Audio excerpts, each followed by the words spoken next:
Buckle up and get ready for a roller coaster ride of some tasteless humor, lots of heart, and radical truth with two scrappy chicks. Because adulting is hard, but we are thinking that laughing about it is just so much easier.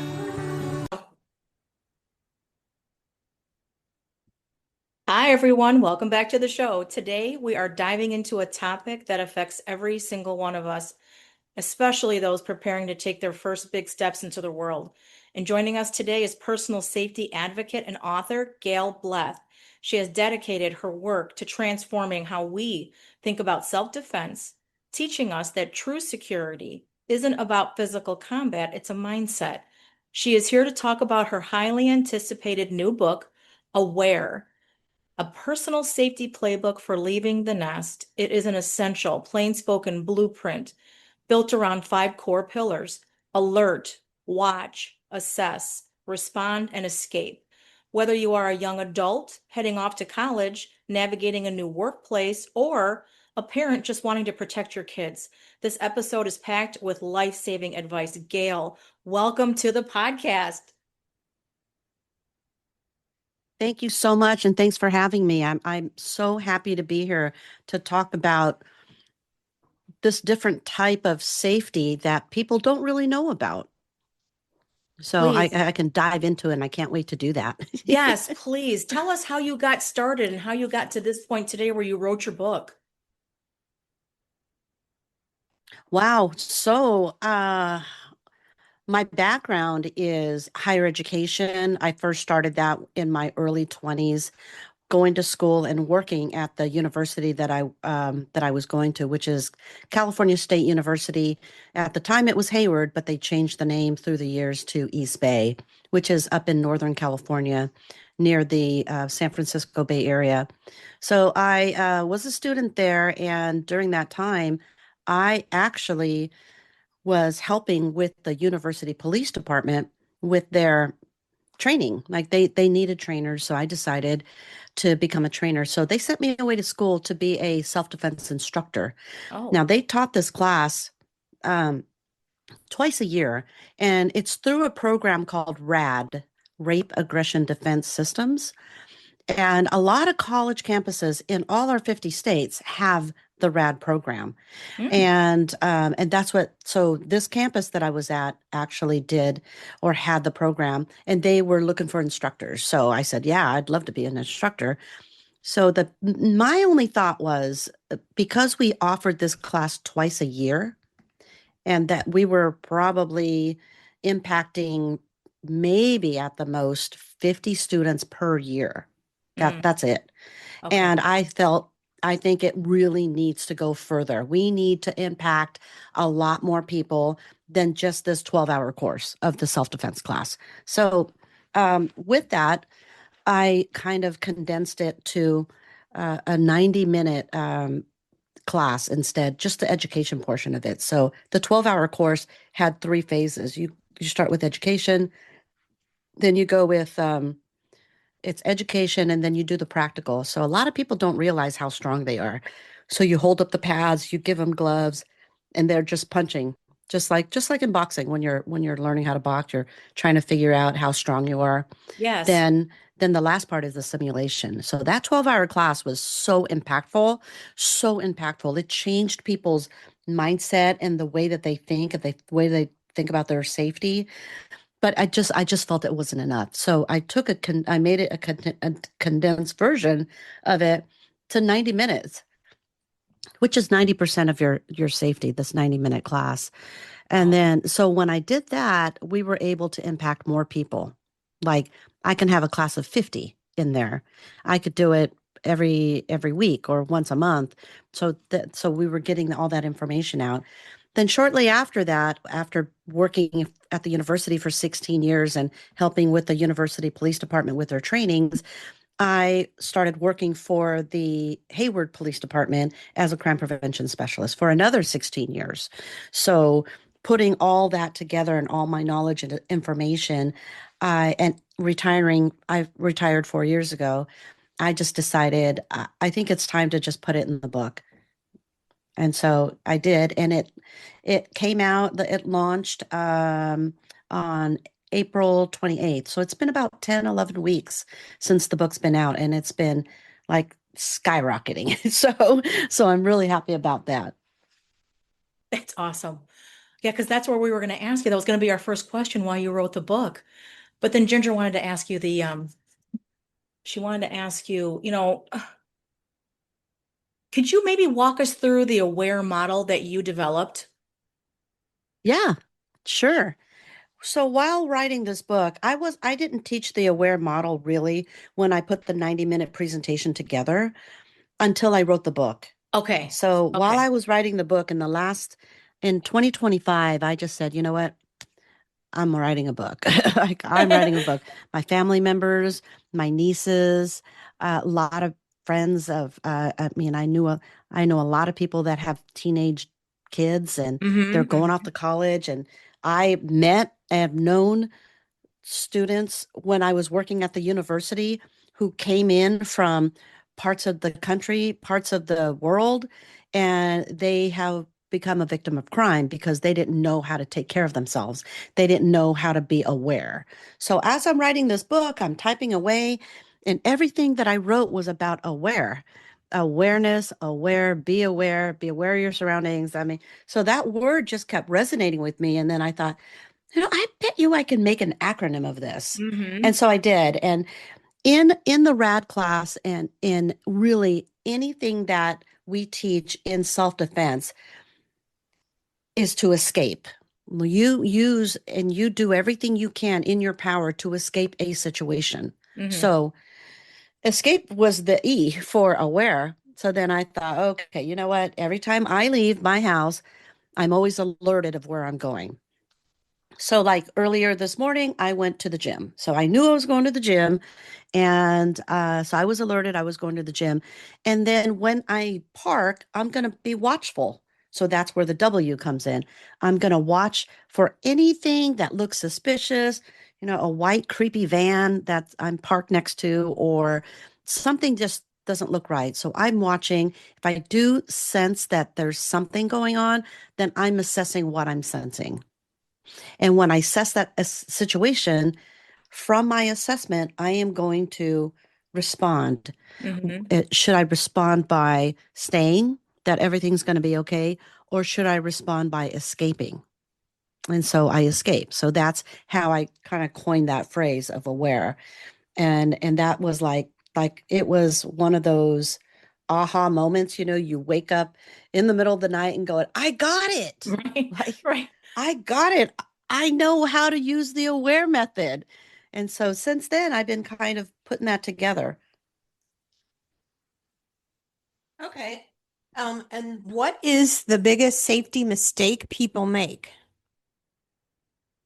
Just not being aware. Well, for one, so the color code of awareness is chapter 2. It's called Stay in Your Yellow. And I introduced Cooper's color code of awareness. And Cooper, or yeah, Jeff Cooper, what he did was in his book, he talks about everyone, all of us have a color code inside of us. We could, and at all times, we could either be in our white, our yellow, our orange, our red, or in our black. So, so the biggest mistake is people are always in their white. So white means you're unaware, you don't want to learn about safety or prevention or anything of that sort. So what happens is if something were to ever happen to you, you get into a situation, a lot of times if you're not prepared, you're going to go right into your black.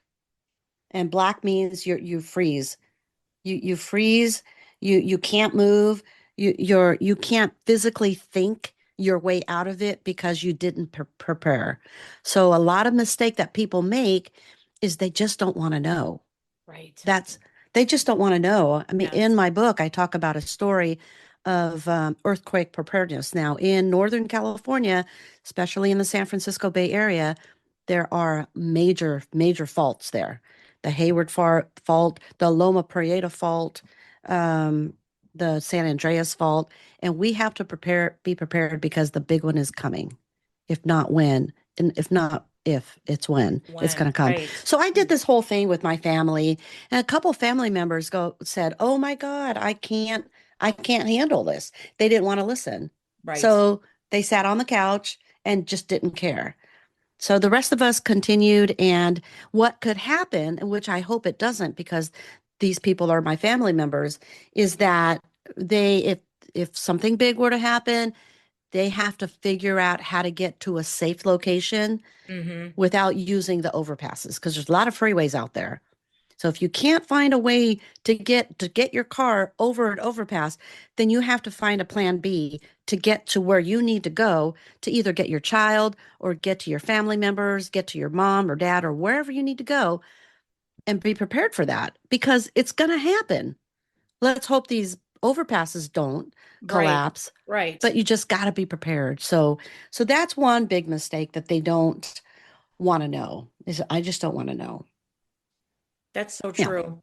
And I have two granddaughters and they're both teenagers and I thought, God, Mhm. this is such a phenomenal book that it's so concise, it's so easy to read and follow and understand and kind of like we were saying it's a mindset. It really is for you to go It out is. every day to think about your situational awareness. Mm-hmm. And Exactly. my thing, I was talking to my oldest granddaughter, she just turned 17. And you can just see the terror in her little eyes when I'm trying to tell her. And Gail, how do you broach that subject with someone when they're just not used to hearing that, yeah, the world's kind of a dangerous place and Yeah. there are things you're going to need to do. How do you make it not so scary? The best way to do it is to tell it in a story. Because that's how, when I started writing this book, I just did I took my PowerPoint that I was doing, that 90-minute presentation, and I just started writing everything about it. And then I got some help from my publisher and asked them to help me do a little editing, and the gal that I was working with, Candace, was great, and she said, if you're going to try to get the younger generation to read this book, you got to put it into a story. Yeah. You got to put Yeah. stories in there. You have to Right. bring it to life, bring the characters in there, bring Lily and Bree and Jack. I mean, there's so many people that we put in this story, and that way they can relate because they're young too, and Mm-hmm. they've made big mistakes. Right. So, and and thankfully, well, the story basically, the worst part about the book is the story about Lily, where she gets roofied and she gets raped at a party. Mm-hmm. So, but everything else is, Jack was trying to be the hero, and they can relate to them and say, "Yeah, I'm not going to be like Jack. I'm going to be a good witness," which is in chapter 7. Like you, Yes. you just be a good witness, do everything you need to do to help the authorities, and that's the way to do it. So, so tell it in a story, maybe get them to read it. Uh, Somebody did ask me that question too, and I do travel. Like, somebody said, how do I get my two daughters, one is 17 and one is 19, to read your book? Well, I said, I was at a book signing and somebody says, put $100 in the very back of it, and Right. then see Right. see if they say thank you to the $100, and if they don't, then they really didn't read the book. Right. So yeah, that was one way. But then another way, I said, because they're local, I said, why don't you get a couple of friends together? Let me come over to your house and let me talk about the book, and let me talk about the color code of awareness and the victim pyramid and the aware method. That way it'll reduce your your chances of becoming a victim of crime or a sexual assault by Mhm. 90%. Yes. So that it's just powerful. This book, I am so happy that it came out the way it did. Instead of a how-to book, Right. it's a story. So yeah. Yes. That's why I think it Yeah. has such good flow to it, Gail, honestly.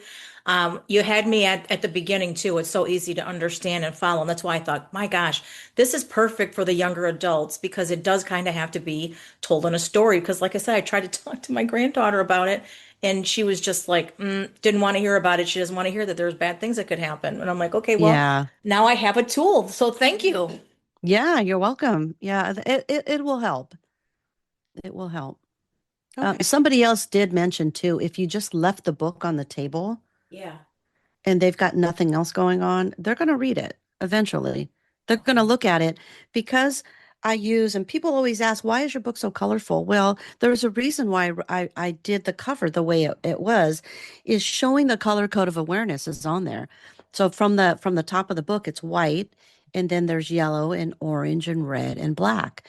And Mhm. then the dove or the bird is actually leaving the nest and going into the wild, but the bird's got bright eyes, like, yes, I can't wait to leave. Right. So they go out into the You're right. world and Right. and then they can't make good choices.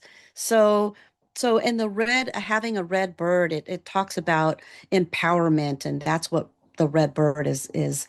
It gives it's a symbol for empowerment and basically growing up and making right good decisions. So that's kind of the background of why that the cover is the way it is. Okay. Yeah. Okay. Yeah, that pretty much answers my question of what are the most important safety lessons young adults are missing. And obviously, when they're not wanting to, they're like in denial, like Marie, your Yeah. granddaughter, like, Doesn't want to so know. Don't tell me. yeah.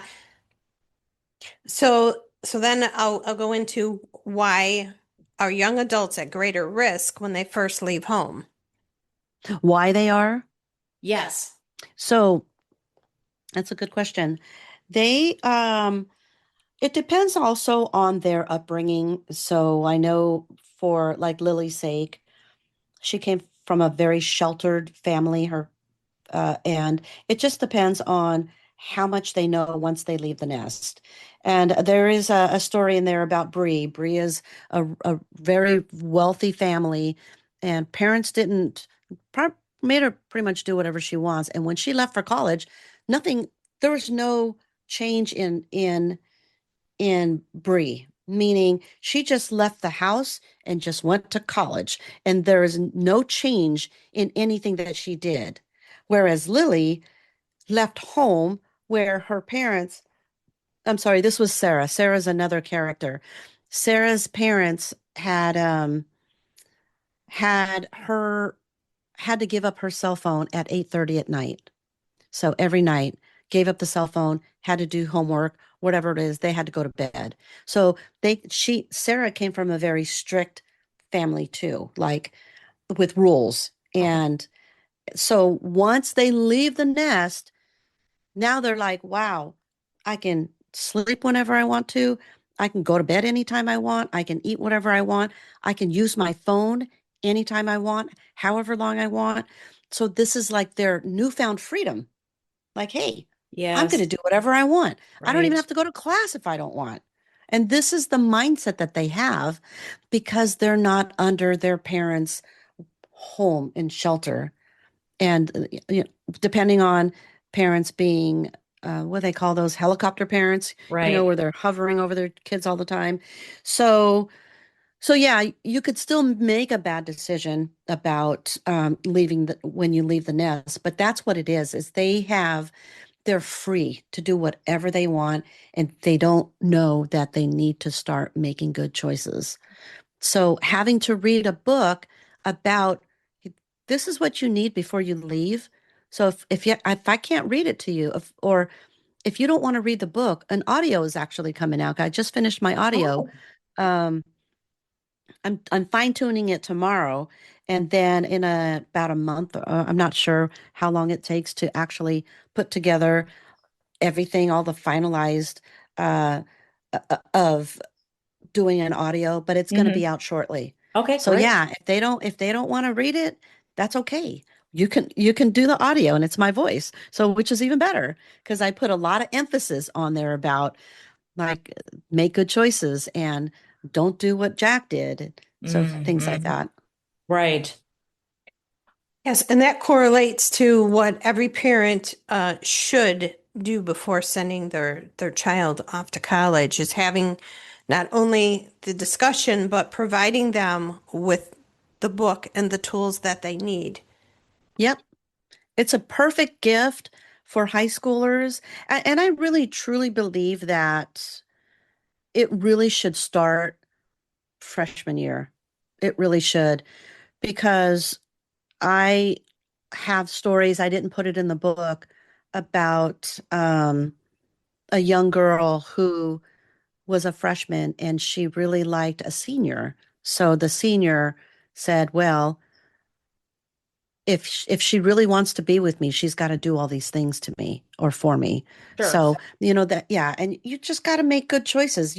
Even if you're still under your parents' home and sheltered by them, you can still go out and still make bad choices. Sure. And yeah, so this was I follow Gavin de Becker, who is the author of the Gift of Fear.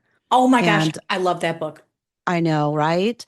The very first chapter I read it, and I put part of that chapter in my book, the first chapter. I couldn't read the rest. It scared me so much that it took me like 2 years for me to decide, okay, you know what? I better read the rest of this book.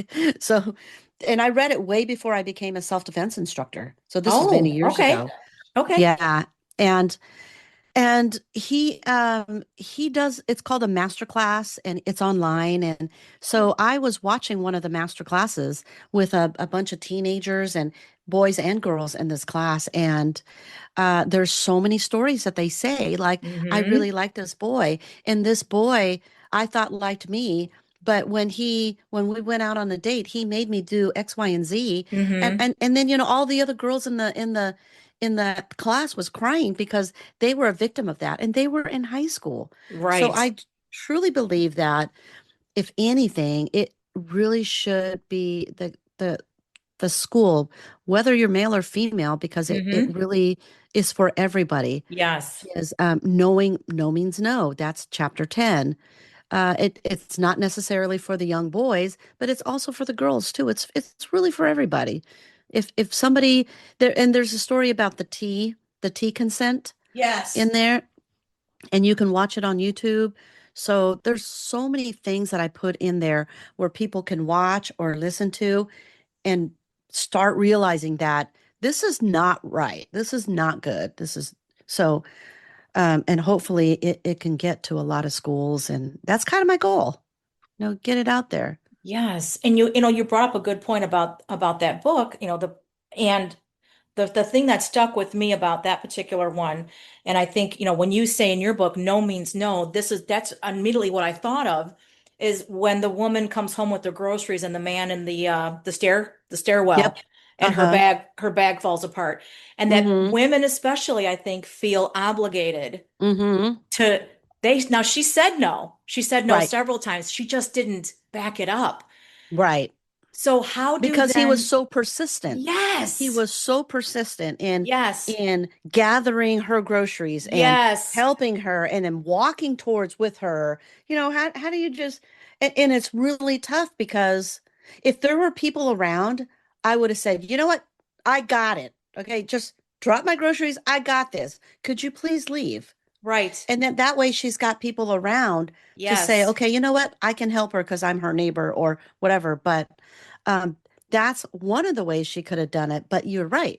It's he was in that moment, and it was kind of the momentum was there. Like he's got her groceries, he's walking up the stairs, or Yes. and yeah, how do you say no to that? And That's a the tough entire one. time she kept saying no. Yeah, And then yeah, she relented. So I do have a quick question for you about yeah. technology because we are immersed in more and Hmm. more technology. Can you give us some kind of background on how you feel technology has changed personal safety? Yes, definitely. So it's a double-edged sword. It really is because in one end of the spectrum, people are using it for their safety. They're sharing locations.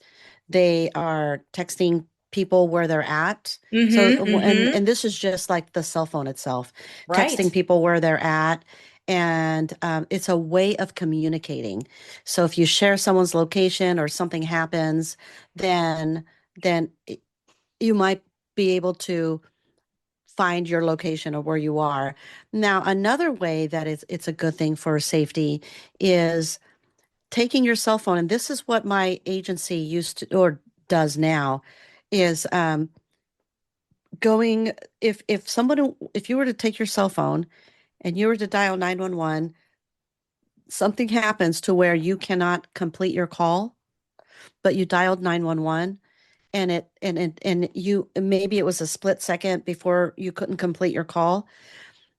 The police department dispatch has a system where they can track you. They'll ping your phone from wherever tower it is and find your location to be able to know where you're at. Mm-hmm. So so that is the one of the best technologies that's come out since I don't know how long it's been. We've been using cell phones since the early 90s I remember my first cell phone when my son was born in 94. And my husband said, "Hey, let's it wasn't even a cell phone, it was a car phone." Yes. So since like mid 90s, right, is when Yeah. it wasn't even great, but it Right. just started like becoming more and better and more like just easier to use for anything. GPS, I just remember what GPS did we used to use? Um, that doesn't even exist anymore because you have it on your phone. So, so that's the one side of it that's super for safety reasons. But on the other side, people have to be very careful because people can stalk you, they can follow you, you can get on social media, you can also get on dating sites, you Mm-hmm. use it for rideshare and all of that, where there could be some potential danger where you have to use your aware method. A lot of times when I go on I travel a lot, so I always use rideshare, and I sometimes I'll click out if I know it's a male, but sometimes if it's a short distance, I share my location with people. So Yes. it's a safety. And of course, you don't want to take a drink from anyone that's in your rideshare just because you wouldn't want to, or any snacks because you shouldn't, just to be on Yes. the safe side. Just bring Correct. your own snacks, eat it if you're hungry. That's kind of what I do. That is my kind of regiment when I travel. I always have water. When I get to the airport, I fill up my water bottle and I always grab a snack from wherever I'm going. Just got to be prepared. You got to kind of think ahead. So yeah, so that's the worst part of technology now is people can find you. You get on social media, you tell them you're at the beach or you tell them where you're at or whatever it is, and then somebody will say, "Hey, look where she's at. She's in Hawaii. Let's go to her house." I Your friends could be your friends, but sometimes they could also be your enemy. They could be yes. people that will rob you and you wouldn't even know it. And in your book too, you also mentioned, mace and how people, and I'm guilty of this, Gail. I got to tell you, Oh, the I pepper the spray. pepper spray. I Yeah. can tell you, I've got anywhere you fall in my house, there's a pepper spray. Now, ask me if I know how to use it, if I've ever, practiced. The answer is Uh-huh. no, No, Oh, wow. neither of us. no. And I made my daughter get one too because where she was working, it was Lens Crafters and it was in the mall. So Mm-hmm. sometimes she would come out of there 8 or 9 o'clock, sometimes Mm-hmm. with a coworker, sometimes not. And I made her get mace, and none of us, Know how to use it. yeah. Wow. I would love to come out and teach your class. Where are you guys? We're in Illinois. We're just outside Chicago. She's in Morris. I'm in Wheaton. So we're kind of we're further south. Okay. Yeah. So what I did, so I just did a conference just a few days ago, and I pretty much taught the class to my audience, and it worked out really well. Where in the book I talk about the color code of awareness, the victim pyramid, and then, of course, the aware method. If you knew the aware method, that's 90% of your safety. But then sometimes there's that 10%, right? Because people Yep. always go, well, if it's 90% of my safety, what about the 10%? And I said, well, okay, yeah, where, this is where like the crap hits the fan, right? This is where Hmm. you have to defend yourself. You're Yeah. either running for your life or you're defending yourself to save your own life or to save others. So that's where I put in the how to do strikes, how to Hmm. use your fist, Hmm. your fist and your palm strike, your extended knuckle, and then also I introduced your personal weapons. Of course, you can use anything, but you have to be careful. Don't use your keys. Don't put them in between your fingers. but using your personal weapons or whatever you can find that's near you. Your water bottle, I mean, those Stanley can probably knock a person out. Those Yeah, Stanley yeah, cups, they're pretty heavy, especially filled with water. But you yeah. just have to make sure that you know your assailant's vulnerable locations. And if you Right. knew your assailant's vulnerable locations, you can do a hammer fist right onto the forearm. But the best thing to do is you could take your Stanley Cup and just smack him upside the head if you could, if you have the opportunity. But then you've got your knees, you've got your elbows, you've got everything else to use, but then also your stances. And so, in your certain stances, you've got your cautious contact stance. You got your left foot or whichever your dominant foot is behind in the back, and then your non-dominant is kind of in front of you, kind of like you're ready to kick a ball, right? You're Okay. kind of standing there like that. Okay. And you're in your yellow color code. So being in your yellow color code is the where we all should be. The two of you are sitting at home, probably right, in your home office. Right. I'm sitting at home in my home office. I'm in my yellow color code. And as part of Cooper's color code of awareness, which I never even got to because I said that I talked about the white, I talked about the black. Cooper's color code, the yellow is where you should always be. You should be relaxed. You should be aware of your surroundings. You're chilling at the beach. You're chilling with your family at a restaurant. Whatever it is, you're in your yellow color code, like how we are right now. But if you hear this loud explosion right outside your window, a loud explosion, not just something like somebody close the hood of their car. You Sure. kind of you know that, right? But Right. it's like boom, like this huge. So now you're going to go into your orange color code because now you're like, what the hell just happened? So Yes. then you're going to go and investigate. You're going to do it cautiously. You're going to investigate and say, what the hell was that? Right. Now, if you did realize that, okay, my neighbor across the street, his car blew up, but it's okay. He's fine, but his car is smoking. Okay, so everyone's good. Everyone's code four is how we say it in police. So you go back and you sit back in your office. Now you're back into your yellow color code. But if you're in your orange, you heard the explosion, you walk out to your window and you see a lot of people running down the street, frantically running. And now you're hearing gunshots, like gunshots, people running like crazy. Now you're in your red color code. So your red color code, you are, holy crap, like I need to figure out how I'm going to defend myself or I have to shelter to protect myself. So in the stances, it's the same way. You're in your cautious contact, right? And I said your non-dominant is in front of you. Your more dominant is behind you, kind of like you're kicking a ball. But then now you're in your orange color code. Now you put your hands up in front of you and you're going to say, stay back. Now, because you're in your orange. And that's what the gal in the book of fear, the gift of fear could have done. She could have Right. put her arms up and said, stay back. I got this. Because she And really didn't think it was going to happen, Gail. See, that's where exactly. we are. We're in that denial phase. Exactly. Right. And because you're trying to be nice and you don't Yes. want to be rude, right? And then from there, then now you're in your defensive stance move. And your defensive stance is where you put both of your left hand is up, your right hand is in a fist. Now you're about to fight. That's your defensive stance and you're in your red color code. Okay. So all of that kind of goes together in the book to where it's easy to protect yourself because now you're in your 10%. Gail, I cannot tell you how much we appreciate you joining us today. I do. We're running short on time. Could you please Yeah, tell people where they can find you and how to get your book? Because we're also going to leave links in our show notes. great.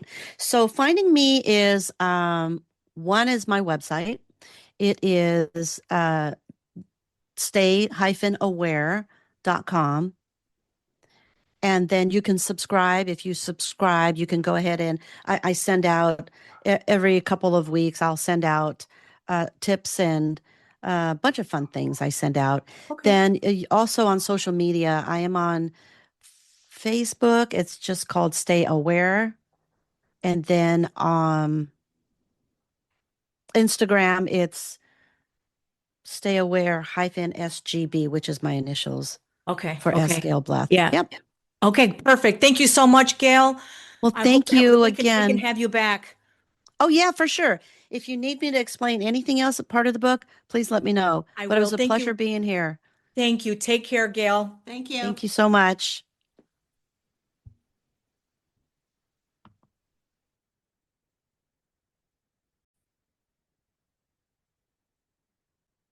Hi, thank you for listening to the interview.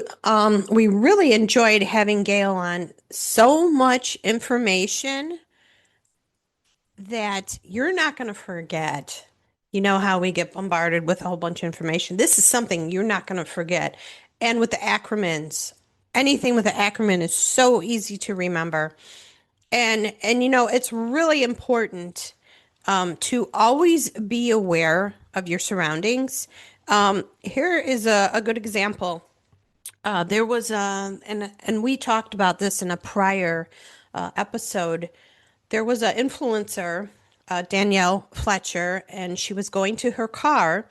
It was late. They just got out of the movie. She had her daughters with. One daughter went to one side. She had the other daughter with her.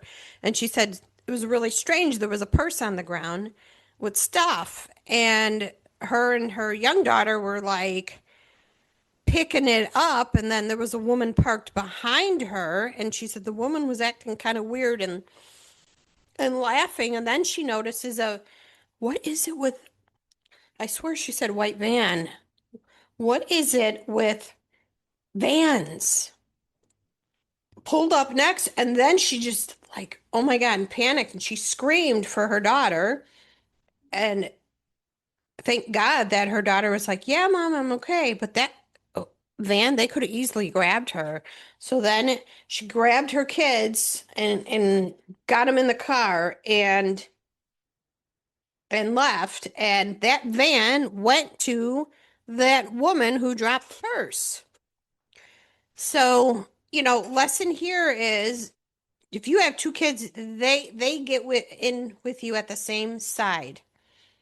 And if something seems like off, um call yeah, call the authorities. Like another example, and I believe Gail mentioned this in her book about you see somebody laying in the ground.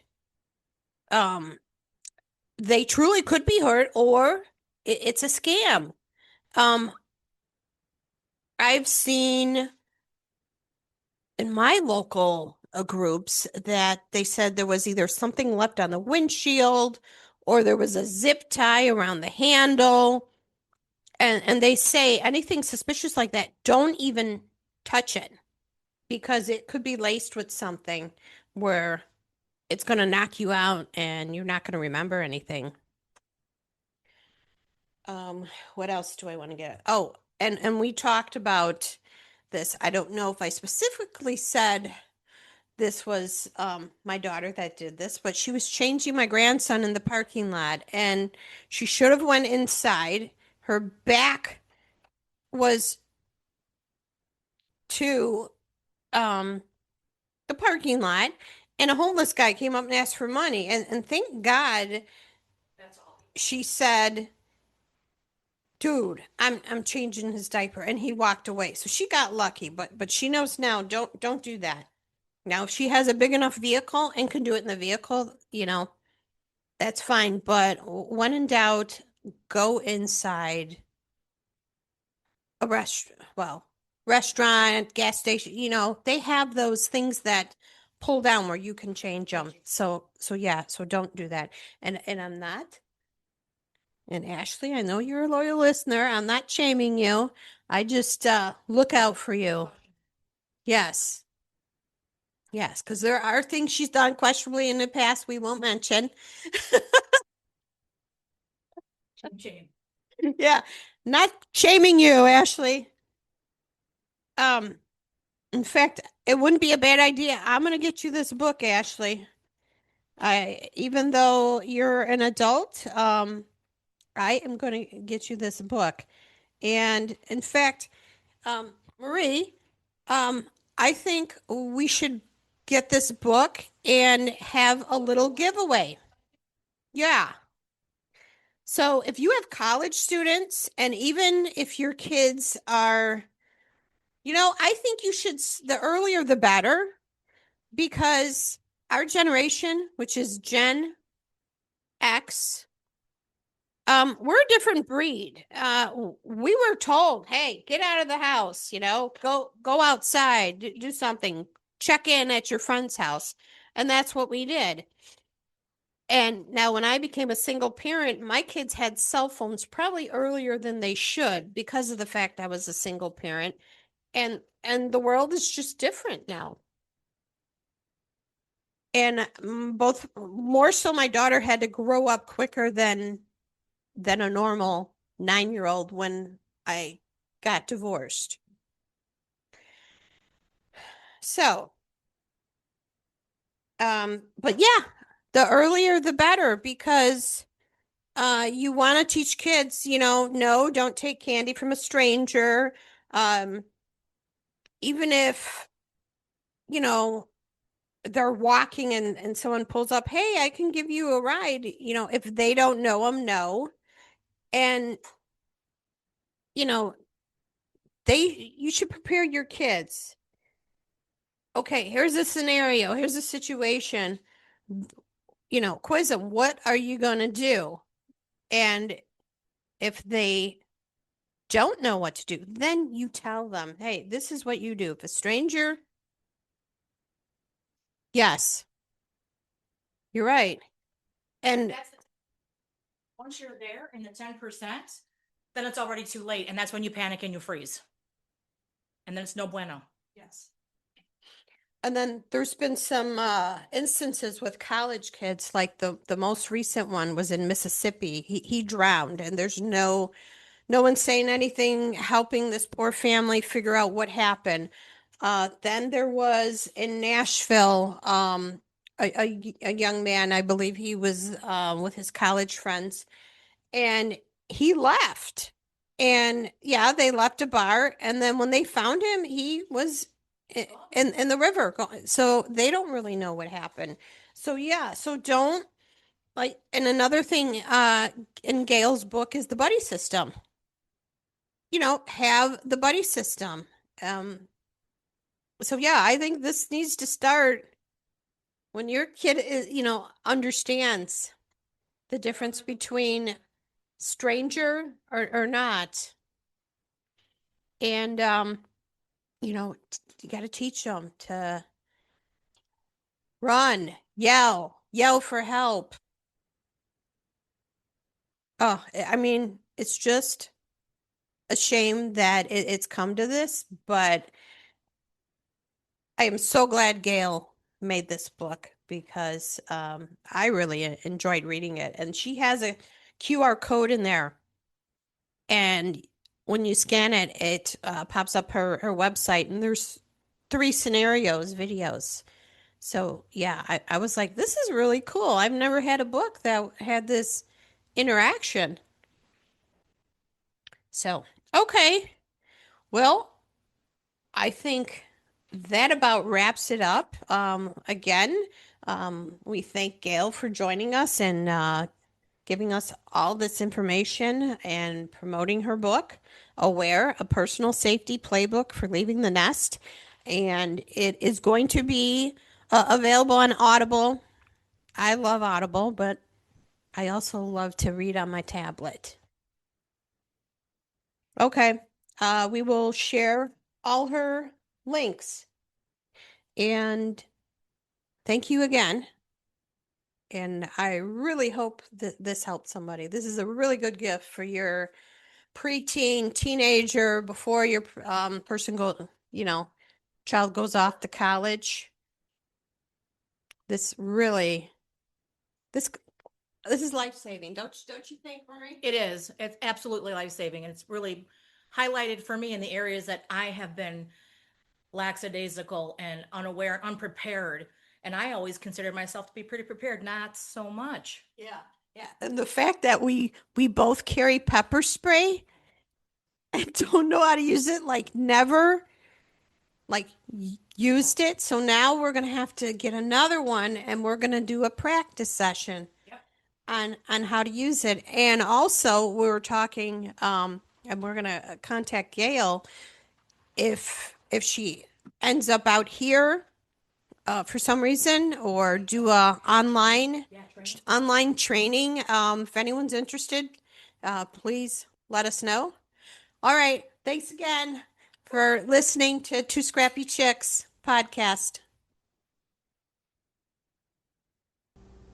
We love our Scrappy Peeps. So thank you all for joining us and becoming part of our flock. So please like, subscribe, and share. And if you don't like us, unfortunately, yo mama. But if you do like us, we look forward to seeing you next time on Two Scrappy Chicks.